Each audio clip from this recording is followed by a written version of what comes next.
does RERA protect the builders or does it protect the trying to buy the properties?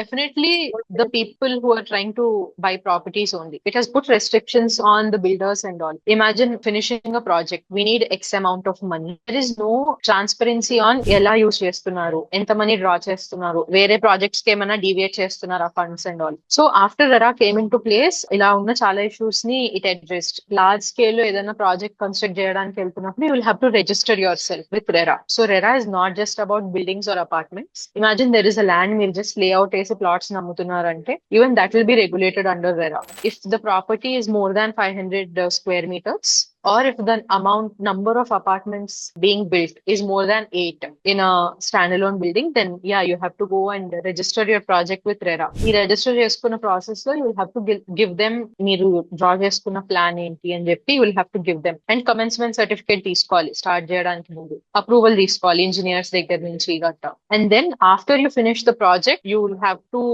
get a completion certificate. So they'll check మీరు project ఏ plan అయితే పెట్టి approval తెచ్చుకున్నారో అదే plan implement అయిందా లేదా అని చెప్పి, or if there are any deviations or anything like that. Permits ఉన్నంత వరకే బిల్డ్ చేశారా, or did you go ahead and build what is not necessary. So all these things RERA will take care of.